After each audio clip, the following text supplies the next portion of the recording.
Hi gang, welcome back to the garage. This time around, we got ourselves a pair of vintage, like 1940s era locking pliers.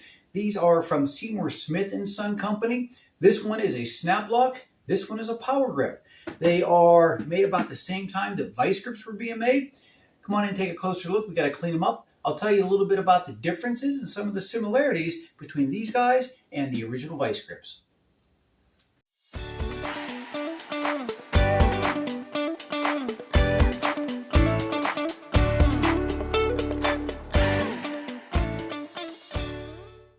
All right, so the assortment of locking pliers here can go all the way back to Peterson Company and their original vice grips, patented in the early 20s. There was a couple of patents in like 1921 and 1924. This is actually patented in 1942. It's the second generation. So when the first generation of patents expired, that's when you had companies like Seymour Smith and Sons starting to produce their own. But this one up here, the original vice grip, the only ones that can be called vice grips. Everything else, I guess you should refer to them as locking pliers. But I guess just like Kleenex, it becomes, vice grips is the name, general name for everything. But these vice grips, though, they do not have the quick release lever like these guys do up here. That came about in a patent from the 1950s, early 1950s. I think it might even be 1950. So this quick release lever is another 10 years past these guys up here. So when the original patents expired, you had companies like Seymour Smith and Son putting out their own locking pliers. These ones predate these guys up here because these ones is very faint. You can't really barely see the logo on here. They're called power grips, P-O-W-R, power grips. And they predate the snap lock ones, and either because the name was too close to vice grips and they wanted to change it, or because they wanted to stay more in line with their other products. They had a lot of pruning shears, gardening tools called snap cuts. So by the late 40s when these came out, these were called snap locks. There it goes. So a little bit of history on the locking pliers. And these ones never did have the quick release. Of course, this one's missing a spring. We're going to have to fix that up. But all in all, not in bad shape. The larger one here does have some heavier surface rust on the top here. We're probably going to go through and blue them. I do want to see if I can get these semi-hollow rivets out. This one here isn't even the original rivet. It's just been pounded over, so we can see if we can get that out. But these little guys here, it's going to make cleaning this thing a lot easier to get these rivets out. So we're going to try a couple different methods, see if we can get this thing completely torn down, cleaned up, maybe put some bluing on it, sharpen up these jaws a little bit because they are in sorry shape. So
So we're going to use this little dental instrument to take care of getting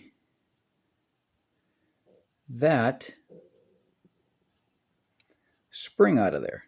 We're just going to hook onto that and hopefully pull it out.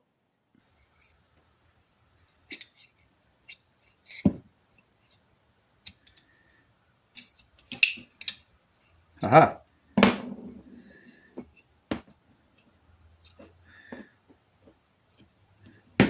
And there we go. Well, alrighty guys. I mentioned I wanted to take these apart and possibly save the rivets. Reuse as much of the original as I can. So I was real nice about it. I heated the rivets up, used a punch, pounded them back, got that rivet out. Unfortunately, it doesn't look really as good as I was hoping. The edges are all mangled up. I don't want to reuse that, even if it's original. So what I did was I got a box of domed head rivets off of Amazon. I'll leave a link to the product down in the description. And these guys should work pretty well to replace the original rivets. Now these ones aren't the semi-tubular, hollow on the one end. They are solid, but they do fit. They do fit well, and they don't look too bad. So all we have to do is, I think it's a little bit long. We'll cut that down, and then I'll take my my homemade rivet setter and just do a dome finish on the top of the other side. So we'll see how that works. I'm going to get the rest of this apart and get it into the cleaner. By that I mean just a bucket, a toothbrush, and some degreaser, and then we'll be able to put it into the evaporust and wire wheel it and get it all cleaned up for its finish.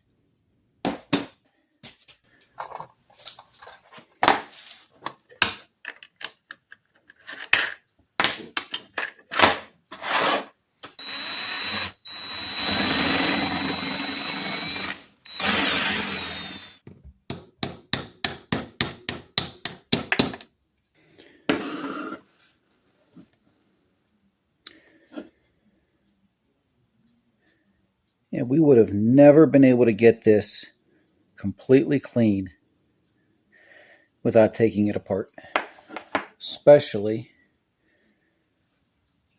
down in there.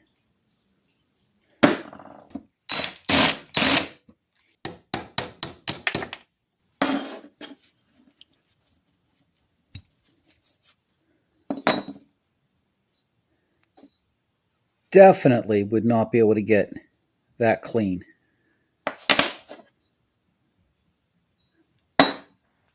So taking the large one apart, and noticed a little discovery here, the top jaw is actually, looks like it's removable. There's a Phillips screw down in there. So now I got to try and clean that out and get the screw up.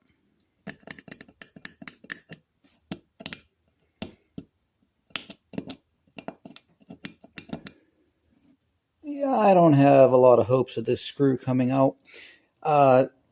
Design flaw, maybe? Let's put a Phillips head screw right in with where the teeth of the jaw are. What's going to get mangled up? The screw.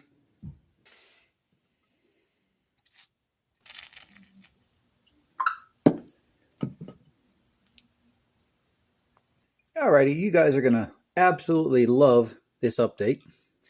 I managed to get the screw out. So coil, heat, and I got that rusty old screw out of the upper jaw. Unfortunately, when I got the jaw off, realized that the screw was actually sunk into the upper part of the handles and did not come all the way out. Focus area. It broke off. So now I'm faced with a broken screw that's still stuck in the upper handle of the locking pliers. So, like any smart guy, I took a small drill bit. I got to drill this out, retap it, and put a new screw in. Wouldn't you know it, I drilled it out and broke the drill bit off inside of the jaw. So now I not only have a broken screw inside the jaw, but a broken drill bit inside of that.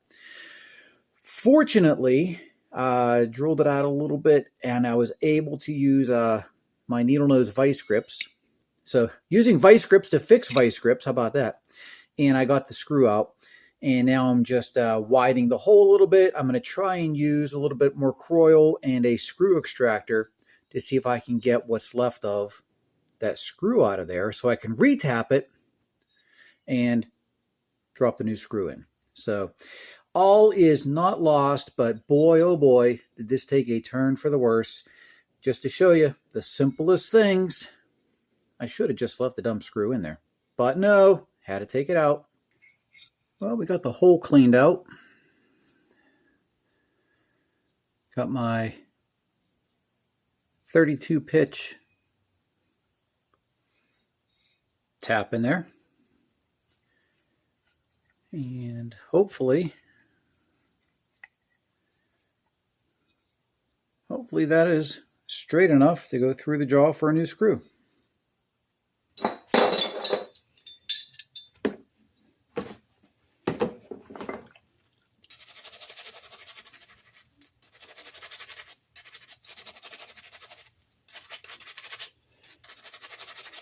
Do you think if I sped the video up real fast, it would look like I have an ultrasonic cleaner?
All right, hey, quick update. We are done out of the evaporust and another wire wheeling, cleaning things up. The small locking pliers, the power grips, they came out really well. There is really no pitting on these things.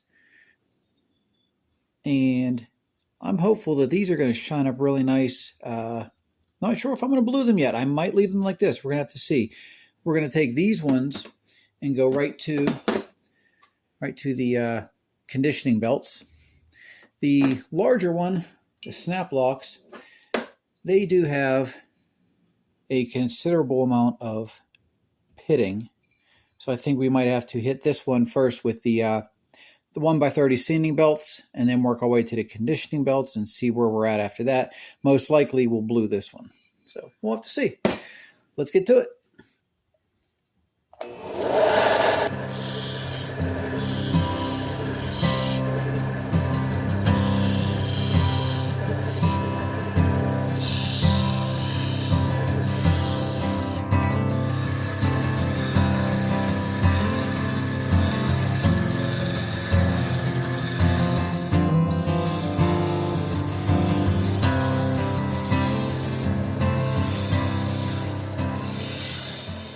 All right, so we buzzed through first pass with the medium conditioning belt.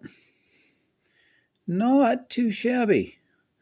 Bottom half, and this is the top half, so quite the difference. We haven't even done the fine conditioning belt yet. Not looking to get every scratch out, you know. These suckers are, you know, almost 100 years old, so let them keep a little bit of character, but shine them up.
All right, ready to start work on the larger locking pliers, and this is the one that has the heavier pitting in it. So we're going to go right to the 1x30 sanding belts, and then the conditioning belts probably, and then see how bluing looks on it.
Okay, so there is the unnickel plated side, and there's the nickel plated side. You can see the coloration difference.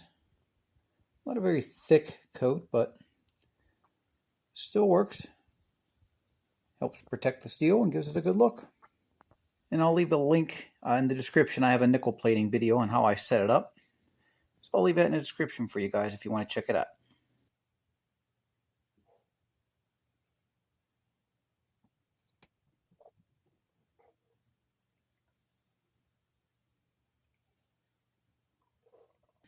All right, so we're ready to blue the parts.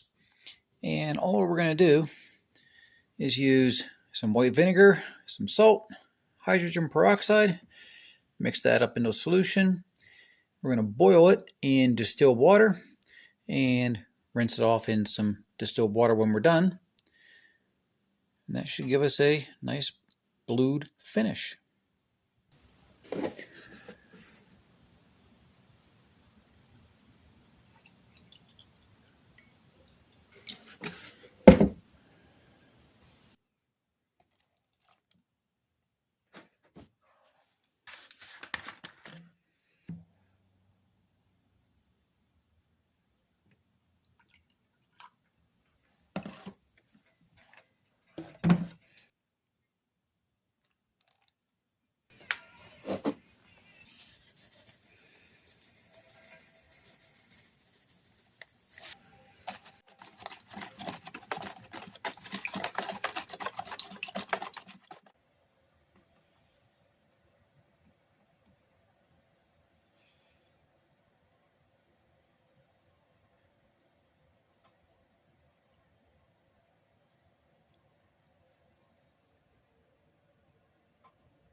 All right, well, there's this part out of the rust bluing, oiled overnight.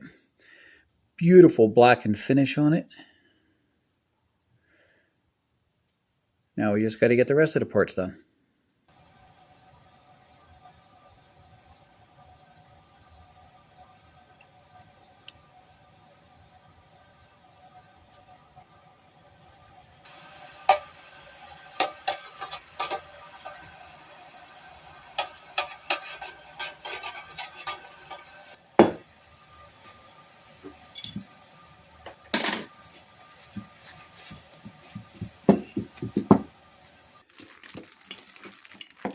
All right, well, we got them rust blued and soaking in some oil.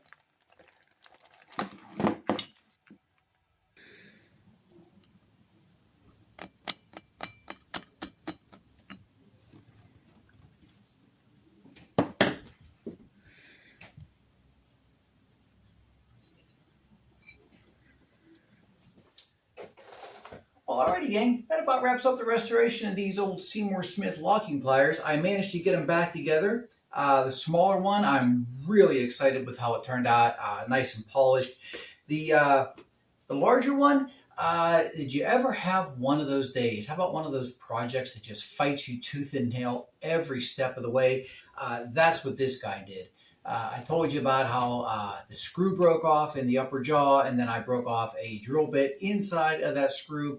That was just the start of it. So we managed to get through it. I did not do rivets as I originally planned. I just could not get them to work in here. So I changed it up a little bit and went with Chicago style screws that I think came out pretty nice.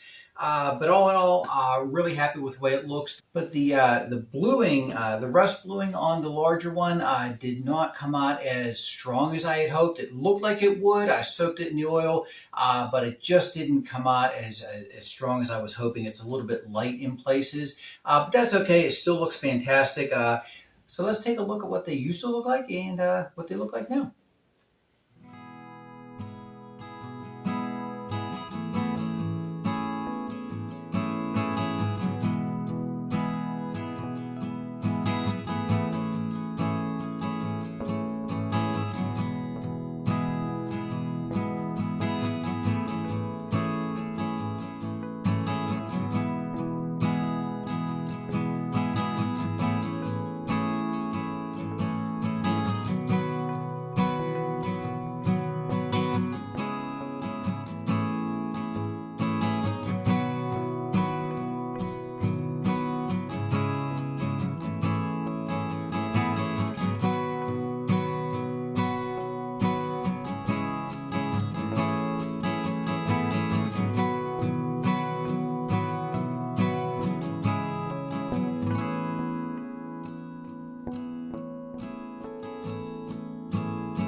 Alrighty, guys. Want to thank you again for stopping by the garage, hanging out with me for the restoration of these 1940s era Seymour Smith locking pliers, the smaller power grips and the larger snap locks. A lot of fun to do, a lot of challenges on them, but that's what restorations are for. We tried some new things and we learned a lot. So again, thanks for stopping by the garage. If you can, make sure you give a thumbs up, a like, drop a comment. It all helps the channel to grow.